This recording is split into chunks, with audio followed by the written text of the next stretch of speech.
chers makers, makeuses et fans de do-it-yourself. Cela fait plusieurs mois maintenant que vous voyez cet objet dans mon générique, il est temps d'attaquer le projet.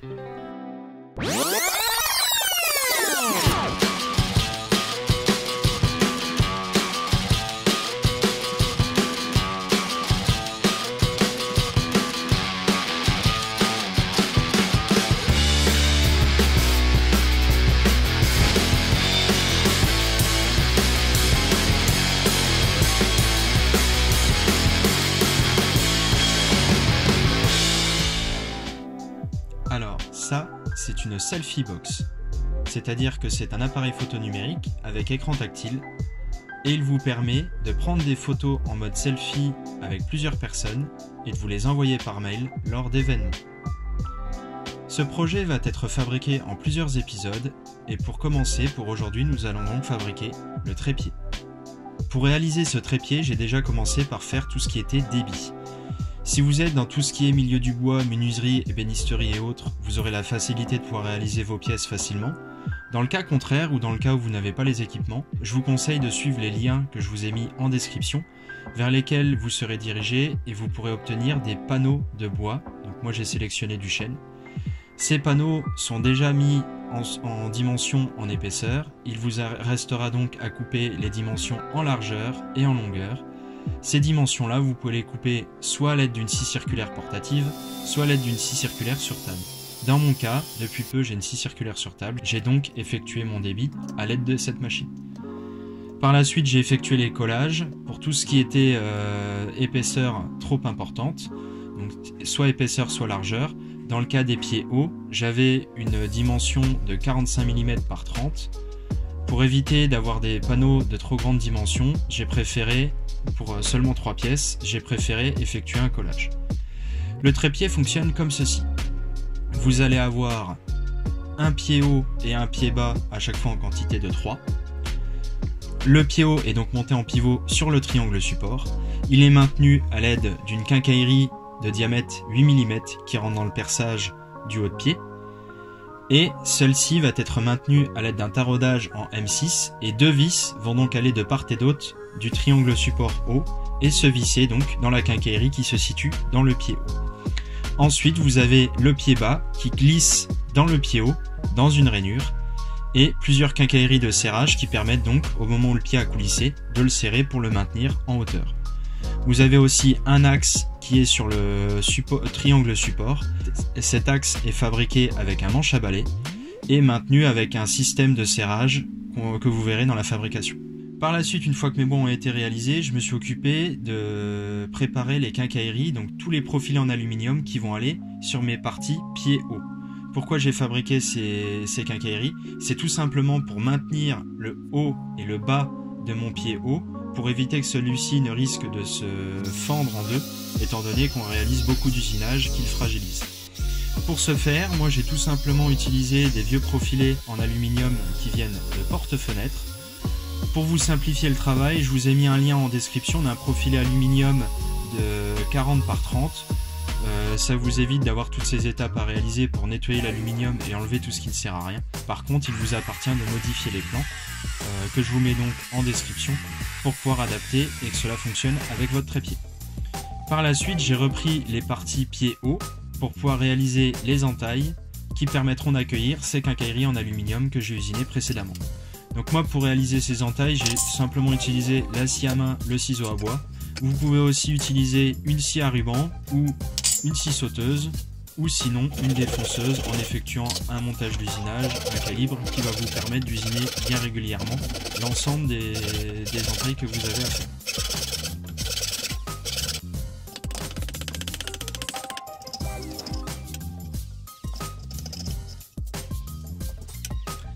Voilà, j'ai donc ma pièce de bois qui peut bien rentrer dans le profil en aluminium, donc je les ai fait rentrer légèrement en force pour vraiment avoir une meilleure tenue. Par la suite, j'ai effectué le perçage qui va me permettre de glisser la quincaillerie de diamètre 8 mm qui me sert d'axe. Et ensuite, j'ai réalisé les entailles, donc une entaille qui va permettre de passer le pied et une rainure sur le devant qui va me permettre de réaliser le serrage du pied bas avec le pied haut. Et ensuite, j'ai aussi effectué un perçage dans tous les pieds bas c'est là-dedans que je vais pouvoir passer ma vis M6. Les usinages ont donc été réalisés à la défonceuse, donc il vous appartient après d'essayer d'être le plus rigoureux avec la machine pour être le plus droit et le plus aligné.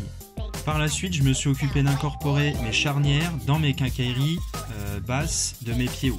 Donc pour cela, j'ai pris des charnières que j'ai réduites en largeur, et celles-ci vont s'adapter avec mes quincailleries. Donc mes quincailleries que j'ai fabriquées précédemment, je les ai percées et fraisées pour pouvoir y glisser des petites vis à bois. Donc voilà, ma charnière rentre impeccable dans mon profilet aluminium. Et je vais donc pouvoir monter ces quincailleries dans les bas de pied. Donc juste avant de les monter, j'ai effectué un ponçage de finition, histoire de donner un aspect aluminium brossé, ce qui est beaucoup plus qualitatif. Et par la suite, j'ai entaillé mes pieds hauts pour laisser place à la charnière. Ainsi, quand je viens replier les entretoises en aluminium de mes bas de pied, ceux-ci vont pouvoir bien se plaquer contre le pied. Les charnières ne vont pas arriver en butée et donc laisser une pente pas forcément esthétique au moment du repliage. Les plaques en aluminium des entretoises sont elles faites aussi à base des profilés en aluminium des porte-fenêtres que j'ai récupérés. Donc j'ai juste découpé des plaques et je les ai mis en forme à la disqueuse. Par la suite, j'ai monté mes profilés sur mon pied haut. Donc j'ai pas oublié bien entendu de glisser ma quincaillerie de diamètre 8 et de taraudage M6. Je l'ai glissé dans mon pied, puis j'y ai glissé le taraudage. Le profilé haut, donc celui-ci est juste rentré en force. Il n'y a pas de raison qu'il bouge car de toute façon j'ai des vis qui vont revenir sur les côtés, donc il ne pourra pas bouger. Pour le profilé en bas, je l'ai donc rentré en force, avec la charnière qui est glissée entre mon pied en bois et ma quincaillerie en aluminium. Et par la suite, j'ai été visser mes vis qui rentrent bien dans mes fraisages, histoire d'avoir un aspect esthétique nickel et d'avoir ma quincaillerie qui ne risque pas de bouger. Car le bois est un matériau vivant, si jamais il vient à sécher, j'ai un risque d'avoir donc ma quincaillerie qui s'en va.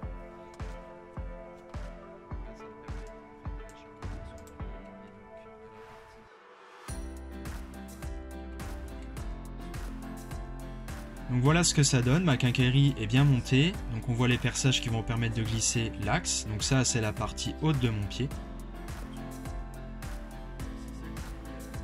Donc là il me reste encore un peu à brosser pour obtenir une meilleure finition. Et ma quincaillerie est donc glissée à l'intérieur et ne peut pas sortir.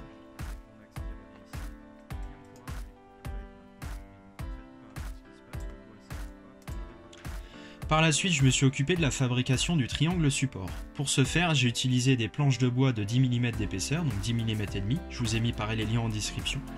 Et je les ai collés en croisant les fils. C'est très important. On croise les fils pour obtenir une meilleure résistance. Étant donné que ce triangle support va du coup retenir toute la charge de mon trépied, il est important que j'ai pas de risque d'avoir une fente au niveau de cet ensemble. Donc pour cela, je croise les fils, ça fait un genre de contreplaqué, un multipli, et c'est ce multipli qui va me permettre donc d'assurer une meilleure résistance.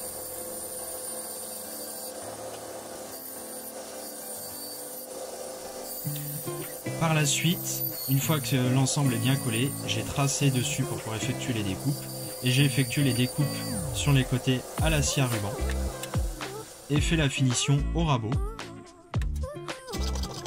J'ai réalisé des entailles qui vont me permettre de laisser passer les largeurs des pieds, et j'ai effectué les perçages qui vont me permettre de glisser mes vis en diamètre M6 et visser dans les pieds. Et effectuer un perçage de diamètre 22 qui va me permettre de glisser l'axe. L'axe, c'est un manche à balai que j'ai recoupé en longueur. Une fois que tout ceci était fait, je me suis occupé de la fabrication de la butée, donc tout le système qui va me permettre de maintenir le manche à balai. Même système que le triangle support, j'ai effectué un multipli, donc un collage de panneaux de 10 mm d'épaisseur de chaîne en croisant les fils, donc 3 panneaux, une âme centrale et 2 panneaux sur les côtés, et j'ai pressé l'ensemble. J'ai effectué un perçage de diamètre 22 qui va me permettre de passer le manche à balai.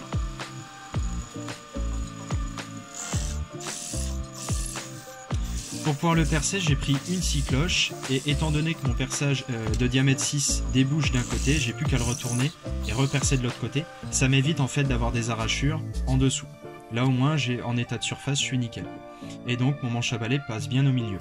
Par la suite, j'ai réutilisé la scie à ruban pour pouvoir effectuer les découpes extérieures de cette quincaillerie, donc de ce système de serrage.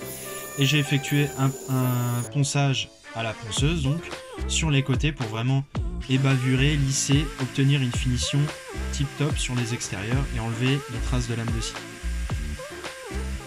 Par la suite, je vais effectuer tout ce qui est usinage qui va me permettre l'ouverture de ce bloc en deux. En fait, ce bloc aura pour but de pouvoir s'ouvrir pour laisser passer l'axe et d'être resserré pour pouvoir maintenir l'axe. Donc j'ai effectué ces découpes à la scie à ruban, une découpe en arrondi et une découpe droite. La découpe en arrondi pour qu'elle puisse tourner autour d'un axe.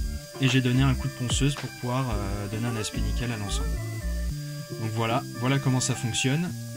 L'ensemble va se séparer au niveau de la coupe droite et pivoter donc autour par rapport à l'arrondi que vous avez là. Vous allez avoir un perçage pour un axe. Et pour maintenir ces deux blocs, je vais y incorporer une quincaillerie en aluminium. Donc pour cela, j'ai pris une feuille d'aluminium de 4 mm. J'ai coupé l'acier à métaux pour enlever le maximum, pour vraiment débiter grossièrement ma partie métallique. Ensuite, j'ai effectué donc, une entaille dans ma pièce de bois pour pouvoir la glisser dedans. Je suis venu la poncer pour vraiment obtenir un état de surface nickel dans ma rainure. Et cette entaille, j'en ai fait une dans chacune des pièces. Il y en a une qui doit être très serrante parce qu'elle doit me permettre de maintenir la feuille d'aluminium de 4 mm et une autre qui doit être plus relâche et qui va accueillir donc 7 blocs d'aluminium et donc un axe. Mon axe, c'est juste une vis de diamètre M4 en tête BTR. J'ai percé ensuite sur les côtés pour y incorporer une vis en M5. J'ai une vis à tête ronde, plusieurs rondelles, un écrou qui est incorporé dans ma quincaillerie, donc l'écrou est rentré en force. C'est un écrou avec un frein filé pour éviter qu'il ne se desserre. Et entre ma vis et cet écrou, j'ai donc un ressort. Le ressort vient donc mettre en pression contre la cale de bois et la vis, et ça me referme donc le système. Pour permettre une facilité d'utilisation et vraiment pouvoir desserrer ce système à une main pour tenir pendant ce temps-là l'axe avec l'autre main, j'ai incorporé une petite languette en aluminium. Au lieu de venir essayer de les séparer, là c'est un peu plus facile, vous pouvez tenir vraiment le bloc à une main et le rechoper pour le séparer. Petit ponçage de finition, vernissage, et ensuite je vais effectuer l'ensemble du montage. Je me suis préparé un petit bout de caoutchouc. Ce caoutchouc, c'est tout simplement une chute de chambre à air qui était HS. Je l'ai récupéré et je vais le coller à la néoprène. Le but, c'est simplement d'avoir un meilleur grip sur le manche pour éviter que celui-ci ne glisse avec des vibrations ou autre. Donc je remonte mes deux vis, c'est des vis en M4 tête fraisée dans le bois qui permettent de maintenir ma feuille de 4 mm en aluminium. Ensuite, j'ai remis l'autre partie et j'ai rentré ma vis en diamètre M4 avec la tête BTR. Donc c'est celle-ci qui assure la fonction axe. J'ai remonté ma vis avec mon ressort. J'ai collé à l'aide de la colle néoprène le caoutchouc. Et donc j'ai laissé l'ensemble serré pour vraiment que la colle soit bien sèche. Et par la suite, l'ensemble est fonctionnel. Donc tout est verni, tout est prêt. Et mon système de blocage est donc fonctionnel. Je vais donc pouvoir finir l'ensemble du trépied. J'ai effectué mon vernissage de l'ensemble de mes pièces, donc je vous conseille quand même de faire le vernissage avant de mettre vos quincailleries en aluminium. Par la suite, j'ai vissé mes vis de diamètre M6 dans les côtés de mes pieds, donc elles vont de part et d'autre de mon triangle support, et elles se revissent dans la quincaillerie de 8 mm de diamètre avec le taraudage M6. Et donc ça m'évite que l'ensemble puisse se dévisser. Là, une fois que c'est vissé, ça ne bouge plus. L'ensemble tient très très bien et les pièces déplient facilement.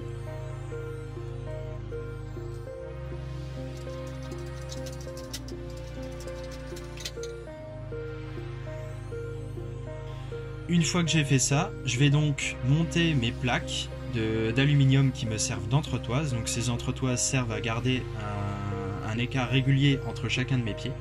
Donc pour cela, j'ai juste pris mes vis, mes plaques en aluminium que j'ai usinées au préalable en même temps que mes profilés, et je les ai montées avec mes charnières qui sont assemblées dans les pieds. Voilà, donc mon entretoise est montée. Pour pouvoir resserrer l'ensemble des plaques entre elles, j'utilise une vis de diamètre M4 tête ronde et je viens la serrer avec un écrou ailet, ce qui me permet un serrage facile et rapide pour un démontage et un remontage facile. Par la suite, j'ai glissé mes pieds bas dans les rainures des pieds hauts et j'y ai incorporé une vis de diamètre M6 tête ronde qui contient un petit carré, donc vous avez les liens en description.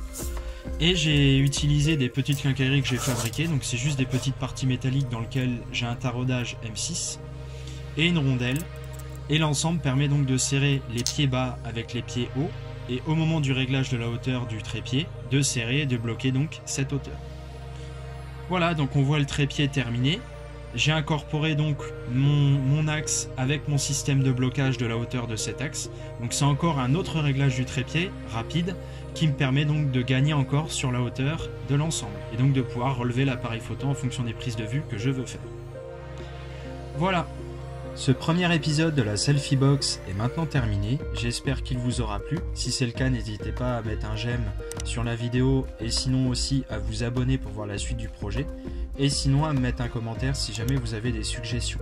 Je profite aussi de cette fin de vidéo pour vous parler un peu de la publication des vidéos. Vous avez dû le remarquer, je mets un peu de temps sur chacun des projets. Entre chaque, il y a environ un mois, voire un mois et demi. Donc je tenais à m'excuser là-dessus si des fois ça met un peu de temps, mais j'ai pris le parti de plutôt proposer à chaque fois une vidéo pour un projet complet, ou du moins une vidéo pour un objet complet d'un projet. Dans le cas là, ça va être la Selfie Box. Je présente une vidéo complète sur juste le trépied et puis une vidéo complète sur juste l'appareil photo. J'ai pris le parti de fonctionner comme ça parce que je préfère vraiment avoir une vidéo complètement terminée avec tout, plutôt que de faire plutôt une vidéo toutes les 2 semaines où j'aurai à chaque fois des bouts, des projets non terminés. Donc n'hésitez pas à me le dire en commentaire, de me faire vos suggestions si vraiment vous avez tendance à penser qu'il vaudrait mieux faire une vidéo toutes les 2 semaines. Mais je vous cache pas que je préfère ce fonctionnement là. Voilà. En attendant, cette vidéo se termine. J'espère quand même qu'elle vous aura plu. Et je vous dis à une prochaine, chers makers, makeuses et fans de do it yourself.